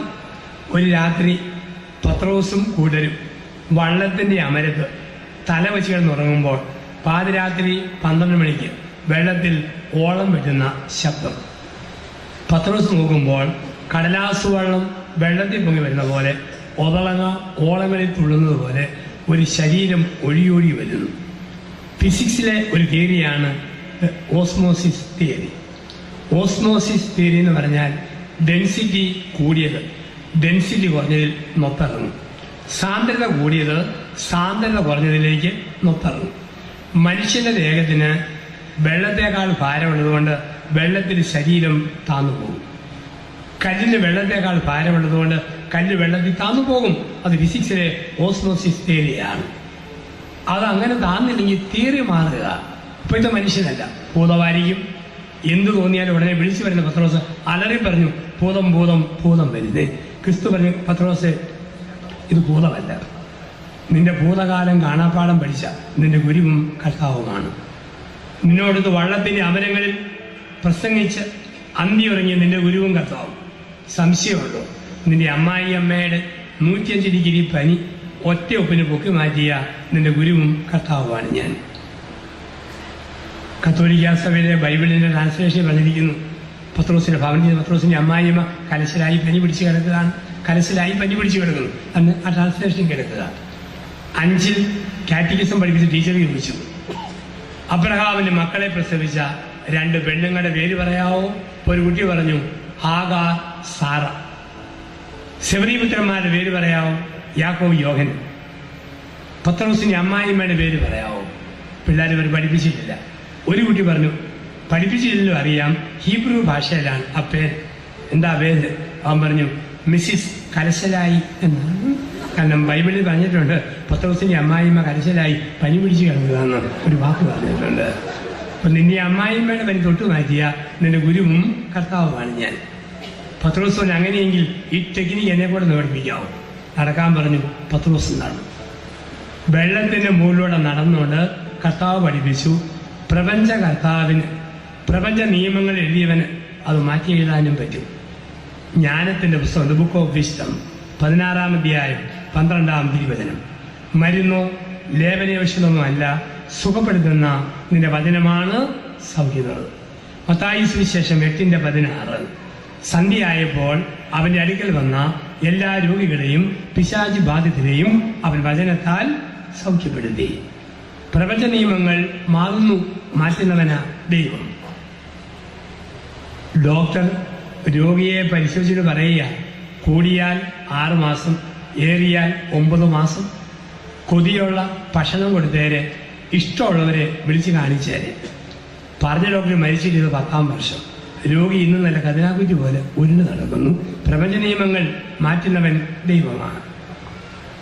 മന്ത്രിയായിരുന്ന മുൻ മന്ത്രി ബേബി ജോൺ തിരുവനന്തപുരം മെഡിക്കൽ കോളേജിൽ കിടക്കുമ്പോൾ 2 പ്രാവശ്യം എന്നെ പ്രാർത്ഥിക്കാൻ വേണ്ടി ഒന്ന് വിളിച്ചുകൊണ്ടിരുന്നു. 2-ാം പ്രാവശ്യം പ്രാർത്ഥിച്ചപ്പോൾ കയ്യിൽ പിടിച്ചപ്പോൾ അസ്ഥിയും മാംസവും വേറിട്ടതുപോലെ എനിക്ക് തോന്നി. ഇനി മരണാനന്തര പ്രാർത്ഥനയ്ക്ക് വന്നാൽ മതിയെന്ന് കരുതി ഞാൻ പോകുന്നു. പിന്നെയും 4 വർഷങ്ങൾ കഴിഞ്ഞായിരുന്നു ബേബി ജോണിന്റെ മരണം. നമ്മൾ ഓർക്കുന്ന സമയത്തും കാലത്തുമല്ല, പ്രപഞ്ച നിയമത്തിന്റെ മേൽ അധികാരമുള്ളവന് അവൻ്റെതായ പദ്ധതിയും പ്ലാനുമുണ്ട്. PC ജോർജിന്റെ മകന്റെ ഭാര്യ, അവൾ എൻ്റെ കൂട്ടുകാരി ജഗതിയുടെ മകളാണ്. അപ്പോൾ അവളുടെ പേര് അൽഫോൻസ്. അവൾ പറഞ്ഞു, അച്ഛൻ വന്ന് എൻ്റെ അപ്പൻ്റെ തലയെ കൈവച്ച് ഒന്ന് പ്രാർത്ഥിക്കണം. അവളും അവിടെ കിട്ടിയ ഷോണും കൂടെ എന്നെയും കൂടി തിരുവനന്തപുരത്ത് പേയാടി ചെന്നു. അപ്പോൾ ജഗതി വിശ്രമിക്കുന്ന സ്ഥലം. നമ്മളെ കാണുമ്പോൾ ജഗതി ആദ്യം സന്തോഷം കാണിക്കും, പിന്നെ അങ്ങ് അജുമാരും ഒരു മെക്കാനിസം മാത്രമേ ഉള്ളൂ, പിന്നെ അങ്ങ് തളർന്നു പോകും. മാനുഷികമായ രീതിയിലും സയൻസിന്റെ രീതിയിലും ഇനി ഒരിക്കലും ജഗതിക്ക് തിരിച്ചു വരാൻ പറ്റിയല്ല. അതുപോലെ എല്ലാ കണക്ഷനും എനിക്ക് വിട്ടുപോയ ആളാണ്. പക്ഷെ നമുക്ക് പറയാൻ പറ്റുമോ? ഒരു നിമിഷം മതിയല്ലോ. എല്ലും കൂട്ടത്തെ നേരെ നിർത്തി സ്തുതിപ്പിച്ച ദൈവമായ കർത്താവിന് ക്യാൻസർ ബാധിച്ച ആൾക്ക് വേണ്ടി പ്രാർത്ഥിച്ചു. ഒരു നിമിഷം മതി മാറാനായിട്ട്. ഏത് രോഗവും മാറാൻ ഒന്നുമില്ലാതെ അള്ളു ജഗതി ശിവകുമാരനെ പൊക്കിക്കൊണ്ടിരുന്ന തമ്പുരാൻ ഒരു നിമിഷം മതി. അസാധ്യമായിട്ടൊന്നുമില്ല. പ്രപഞ്ച നിയമത്തിന്റെ മേൽ അധികാരമുള്ളവൻ യേശു. അപ്പൊ നമുക്ക് രോഗങ്ങളും ക്ഷീണങ്ങളൊക്കെ വരുമ്പം ബുദ്ധി കൊണ്ട് ചിന്തിച്ച് വെറുതെ തളരരുത്, അതിനപ്പുറത്തേക്ക് ചിന്തിക്കണം. യെശയ്യാ 59:1. രക്ഷിക്കാനാകാത്ത വിധം എന്റെ കരങ്ങൾ കുറുകിപ്പോയിട്ടില്ല, കേൾക്കാനാകാത്ത വിധം എന്റെ കാതുകൾക്ക് മാന്യം സംഭവിച്ചിട്ടില്ല. നിന്റെ മുടി നരയ്ക്കുമ്പോഴും നിന്നെ വഹിക്കുന്ന കർത്താവാണ് ഞാൻ. പ്രപഞ്ച നിയമത്തിന്റെ മേൽ അധികാരമുള്ളവൻ യേശു. 6. നിർഭാഗ്യത്തിന്റെ മേൽ അധികാരമുള്ളവൻ യേശു. യോഹന്നാൻ 9:1 മുതൽ 38 വരെ വാക്യങ്ങൾ. യോഹന്നാൻ 9:1 മുതൽ 38 വരെ വാക്യങ്ങൾ. ജന്മനാ അന്ധനായ മനുഷ്യനെ കാണിച്ചുകൊണ്ട് ശിഷ്യന്മാർ ചോദിച്ചു, ഇവൻ അന്ധനായത് ഇവന്റെ കുറ്റം കൊണ്ടാണോ മാതാപിതാക്കളുടെ കുറ്റം കൊണ്ടാണോ? അന്ന് തുറമുഖങ്ങളിൽ കപ്പലിൽ ഉദ്യോഗസ്ഥർ ഇറങ്ങുമ്പോൾ അവിടെയുള്ള പെണ്ണുങ്ങളുമായിട്ട് ശാരീരിക വേഴ്ച നടത്തുമായിരുന്നു. അങ്ങനെ ഉണ്ടാകുന്ന കുഞ്ഞുങ്ങൾക്ക് അന്ന് കാഴ്ചശക്തി ഇല്ലായിരുന്നു. അതുകൊണ്ട് ഇവർ ചോദിക്കുന്നു, അന്ധനായത് ഇവന്റെ കുറ്റം കൊണ്ടാണോ മാതാപിതാക്കളുടെ കുറ്റം കൊണ്ടാണോ? പഴയ നിയമത്തിലെ ഒരു അന്ധവിശ്വാസം പുതിയ നിയമത്തിൽ ക്രിസ്തു തിരുത്തി. നമ്മൾ ഇനി പറയേണ്ടത് പുതിയ നിയമമാണ്. പഴയ നിയമങ്ങളുടെ റെഫറൻസാണ്. ഗുഡ് ന്യൂസ് തമ്പുരാൻ യേശുക്രിസ്തു കൊണ്ടുവന്നതാണ്.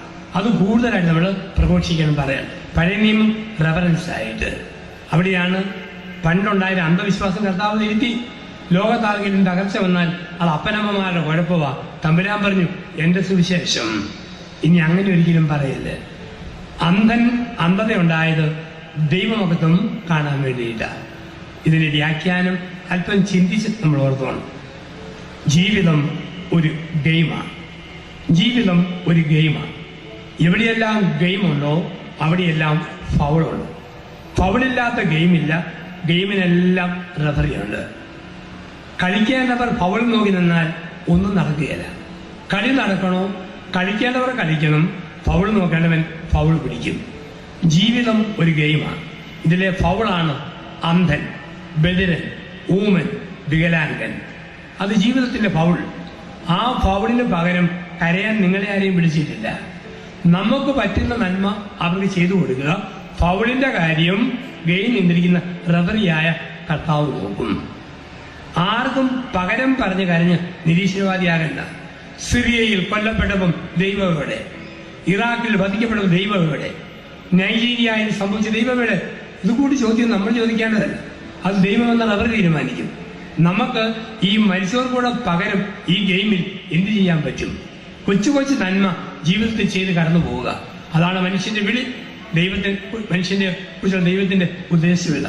അതുകൊണ്ടാണ് അന്ധന്മാർ ദൈവത്തെ ചീത്ത വിളിച്ച് പാട്ടെഴുതിയില്ല. ദൈവത്തെ ചീത്ത വിളിച്ച് ആദ്യം പാട്ടെഴുതിയത് 2 കണ്ണുകളും തുറന്നിരുന്ന വി ഭാസ്കരൻ 3 പൂക്കൾ എന്ന സിനിമയിൽ മലയാളത്തിൽ ദൈവത്തെ ചീത്ത വിളിച്ച് ആദ്യത്തെ പാട്ടെഴുതി. അന്ധനല്ല എഴുതിയത്. അദ്ദേഹം കുറിച്ച് വെച്ചു, വിണ്ണിലുറങ്ങുന്ന ദൈവമോ മണ്ണിലടിയുന്ന മനുഷ്യനോ, ചിരിക്കാനറിയാത്ത കരയാനറിയാത്ത കളിമൺ പാത്രങ്ങളെ എന്ന് ദൈവത്തെ വിളിച്ചത് അന്ധനല്ല, കണ്ണു തുറന്ന കവിയാണ്. അന്ധന്മാര് പറഞ്ഞു, കണ്ണുള്ള നിങ്ങൾ കണ്ണില്ലാത്ത ഞങ്ങൾക്ക് വല്ലതും തന്നിട്ട് പോണേ. ഈ അന്ധന്മാരെ നമുക്ക് പൂർണ്ണമായി വിശ്വസിക്കാൻ പറ്റിയ അതിലും കളിപ്പീരുകാരുണ്ട്. കോട്ടയം ജില്ലയിലെ കുറവലങ്ങാട് ഒരു വലിയ പള്ളിയുണ്ട്. ആദ്യ വെള്ളിയാഴ്ച അന്ധന്മാർ ജില്ലാ സമ്മേളനം. അവിടെ എത്ര പേരാ കിടന്ന കരയിൽ. കണ്ണുള്ള നിങ്ങൾ കണ്ണില്ലാതെ ഞങ്ങൾക്ക് വല്ലതും തന്നിട്ട് പോണേ. ഒരു ചേട്ടൻ 10 രൂപയുടെ തുട്ട് തിരക്കിട്ട് അവർ ഇട്ടുകൊടുത്തു. ആ തുട്ട് ഉരുണ്ടങ്ങ് പോയി. അന്ധൻ ഒറ്റ ഓട്ടം ഓടിപ്പോയി തുട്ടെടുത്തങ്ങ് കൊടുന്ന് തിരക്കിട്ടവരെ വെച്ചു. കാശ് കൊടുത്ത ആളോ, നീ കള്ളൻ, നിന്നെ പോലീസിനെ കൂടി പിടിപ്പിക്കും, നീ കള്ളനാ. അപ്പം പറഞ്ഞു, പൊന്നു സാറേ, പോലീസ് പറയല് ഇതിന്റെ വൈറ്റിപ്പഴപ്പാണ്. എന്തായത്? യഥാർത്ഥ അന്ധന് പകരം വന്നിരിക്കുന്ന സബ്സ്റ്റിറ്റ്യൂട്ട് അന്ധനാണ് ഞാൻ. യഥാർത്ഥ അന്ധന് എപ്പോ വരും? 5:30 ആകുമ്പോൾ. എവിടെ പോയതാ? സിനിമ കാണാൻ പോയതാണ്. 5:30 ആകുമ്പോൾ വരും. അപ്പൊ നമുക്ക് അന്ധന്മാരെ നമുക്ക് ഇന്ന് വിശ്വസിക്കാൻ മേലാത്ത കാലം. നമ്മളെ ഈ ഇങ്ങനെയുള്ള ഒരുപാട് വകുപ്പിനെ കാണുമ്പോൾ ദുഃഖിക്കാനൊന്നും പോകണം. ചുമ്മാ കൂലിക്ക് ഏതെങ്കിലും ഇറക്കി വിടുന്ന നോക്കുകയാണ്. നിങ്ങളുടെ വീടിന്റെ അടുത്ത് പാവപ്പെട്ട ഒരു സഹായി മറ്റൊക്കെ വെറും ശുദ്ധ കള്ളത്തരവാ. പിന്നെ ശല്യം ഒഴിവാക്കാൻ വേണ്ടി വല്ലതും കൊടുത്തു വിടുന്നുള്ളൂ. നമ്മുടെ വീടിന്റെ വാതിക്കൽ പാവങ്ങളുണ്ടോ അവരെ സഹായിച്ചാലേ അർത്ഥമുള്ളൂ. അതിനൊക്കെ ചുമ്മാ ചൂഷണമാണ്. എത്രയോ പേരെ ഒരുമിച്ചിറങ്ങി വിടും നിരത്തുകളിൽ, തള്ളയും കുഞ്ഞും ഒക്കെ ആയിട്ട്. 100 സംഭവങ്ങൾ ഞാൻ കണ്ടിട്ടുണ്ട്. എന്തെല്ലാം കൈയ്യട്ടെ ട്രെയിനെ യാത്ര ചെയ്യുമ്പോൾ കണ്ടു. ഈ സപ്പോർട്ടയ്ക്ക് വിൽക്കുന്ന ഒരു മഹാരാഷ്ട്ര വെച്ച കുറച്ച് വിറ്റു. അവള് പോയി ബാത്റൂമിന്റെ അവിടെ അവൾ ചാക്കിന്ന് കുറെ ഇട്ട് ടർക്കി പൊഞ്ഞിട്ട് അടിക്കുകയാണ്, ചതയ്ക്കുക, ഒരു പഴം പോലെ ഫീൽ ചെയ്യാൻ വേണ്ടി. കളിപ്പീരിന്റെ ലോകമാണ്. അപ്പൊ മുമ്പിലുള്ളത് വിശ്വസിക്കുക. ഇവിടെ നമ്മളോട് തമ്പുരാൻ പറയുന്നു, അവരെവരെയും കാണുമ്പം അതിന് പകരം ഒന്നും കരയണ്ട. ഞാൻ എൻ്റെ അപ്പന്റെ പണി ഭംഗിയായിട്ട് ചെയ്യുക, അച്ഛന്റെ പണി ഭംഗിയായിട്ട് ചെയ്യുക, വല്ലതും ഉണ്ടോ കൊടുക്കുക, നമ്മുടെ പണി ചെയ്തു പോവുക, അങ്ങനെ ലോകത്തെ നവീകരിക്കുക. ഇവിടെ തമ്പുരാൻ പറയുന്ന ഒരു സന്ദേശം, നമ്മളെക്കാൾ പാവപ്പെട്ട ഒരുപാട് പേരുണ്ട് ഈ ലോകത്ത്. അതെപ്പോഴും ഓർത്തോണം. ആ ഒരു ചിന്തയും വേണം. നിങ്ങൾ ഇത്രയും പേരിയ്ക്കുന്നു, നിങ്ങളെക്കാൾ താന്ന കോടാനുകോടി മനുഷ്യർ ഈ നാട്ടിലുണ്ടെന്ന് ഓർക്കണം. എന്നോട് ആൾക്കാർ പറഞ്ഞ, അച്ഛൻ പോയി പുലിമുരുകൻ സിനിമ കാണുന്നു, മുഴുവനായിരിക്കുന്ന പോലെ പടം കണ്ടിരുന്നില്ല. ഞാൻ അധികം പരിചയമുള്ള ആൾക്കാരില്ലാത്ത ഗ്രാമത്തിൽ പോയപ്പം പുലിമുരുകൻ കാണാൻ ചെന്നു. അപ്പോൾ ടിക്കറ്റ് വിൽക്കുന്നവൻ ഒരു പരിചയക്കാരൻ, അച്ഛൻ, ഞാൻ പറഞ്ഞു കപ്പൂച്ചിൻ സന്യാസിയാണ്, കത്തോലിക്കാ സഭയിലെ കാശ് ഏറ്റവും കുറഞ്ഞ സഭയാണ്, അതുകൊണ്ട് ഏറ്റവും താന്ന ഒരു ടിക്കറ്റ്. അവൻ പറഞ്ഞു, താന്നത് തര ടിക്കറ്റ് മതിയോ? തറയെങ്കിൽ തറ എന്നും പറഞ്ഞു തര ടിക്കറ്റ് പിടിക്കാൻ തറയിൽ നിന്ന് പടം കാണും. ഇന്റർവെല്ലിന് 5 മിനിറ്റ് മുമ്പ് എൻ്റെ മുമ്പിൽ നിന്നൊരു അനക്കം ഞാൻ നോക്കുമ്പോൾ ഇതാ ഏറ്റവും താന്നത് തറയാന്ന് കരുതുമ്പം തറ മാന്തിയിട്ട് കുഴിറ്റിക്കറ്റെന്നും പറഞ്ഞു കുറെ പേര് ഇരിക്കുന്നു. നമ്മളെക്കാൾ താന്ന് ഒരുപാട് പേരുണ്ട്. അപ്പൊ കിട്ടിയ അന്തരീക്ഷത്തിൽ സന്തോഷിക്കുക, കിട്ടിയ ഭാഗ്യത്തിൽ സന്തോഷിക്കുക. നമ്മളെക്കാൾ താന്ന മനുഷ്യ ലോകത്തിലാണ് നമ്മൾ ജീവിക്കുക. ആ ഓർമ്മ മനസ്സിൽ സൂക്ഷിക്കുക. അപ്പൊ നമ്മുടെ നിർഭാഗ്യം ദൈവം തന്ന രോഗമോ ക്ഷീണമോ ഒക്കെ ഉണ്ടോ, തമ്പുരാൻ തന്നെങ്കിൽ ദൈവത്തോട് തന്നെ പ്രാർത്ഥിക്കുക. അമ്മ വടി കൊണ്ടടിക്കുമ്പം അടി കിട്ടാതിരിക്കാൻ ഏകമാർഗം വടി ഉൾപ്പെടെ അമ്മയെ കെട്ടിപ്പിടിക്കുക എന്നുള്ളതാണ്. ഇതുപോലെ നൊമ്പരവും വേദനയും ബുദ്ധിയോട് ഉത്തരവില്ല, ആ തമ്പുരാനെ തന്നെ മുറുകെ പിടിക്കുക. അവസാനം ചിന്തകളെ അവസാനിപ്പിക്കാം. ജീവന്റെയും മരണത്തിന്റെയും മേൽ അധികാരമുള്ളവൻ യേശു. Is power over life and death. ജീവന്റെ മേലും മരണത്തിന്റെ മേലും അധികാരമുള്ളവൻ യേശു. യോഹന്നാന്റെ സുവിശേഷം 11-ാം അധ്യായം 38 മുതൽ 44 വരെ വാക്യങ്ങൾ. ലാസറിന്റെ ഖബറിൽ നിന്ന് ലാസറിനെ ഉയർപ്പിച്ചോണ്ട് ജീവനും മരണവും കർത്താവിന്റെ കരങ്ങളിലാണ്. ഈ ബോധ്യം, ഈ ഉറപ്പ് നമുക്ക് തരും. ജീവനും മരണവും കർത്താവിന്റെ കരങ്ങളിലാണ്. അപ്പോഴാണ് ഗലാത്യർ 2:20 ഭാഗ്യവാനായ പൗലോസ് പറഞ്ഞു, ഇനിമേൽ ഞാനല്ല ക്രിസ്തുവാണിൽ ജീവിക്കുക. 1 കൊരിന്ത്യർ 15:55 വീണ്ടും പൗലോസ് അപ്പോസ്തലൻ പറഞ്ഞു, മരണമേ നിന്റെ വിജയം എവിടെ, മരണമേ നിന്റെ ദംശനം എവിടെ. ജീവനും 1 കൊരിന്ത്യർ 15:55, ഗലാത്യർ 2:20 രണ്ട് റഫറൻസിലും പറയും ജീവനും മരണവും കർത്താവിന്റെ കരങ്ങളിലാണ്. ഞാൻ മരിക്കുന്നത് ദൈവകരങ്ങളിലാണ്. എങ്കിൽ ധൈര്യപൂർവ്വം ജീവിതത്തെ നമുക്ക് ജീവിച്ചു തീർക്കാം. തമ്പുരാന്റെ കരങ്ങളിൽ നമ്മുടെ ജീവിതത്തെ കൊടുക്കാം. ഞാനും എൻ്റെ കുടുംബവും യഹോവയായ ദൈവത്തിനും അവന്റെ ഏകജാതനായ പുത്രനും എന്നും സാക്ഷ്യം വഹിക്കും.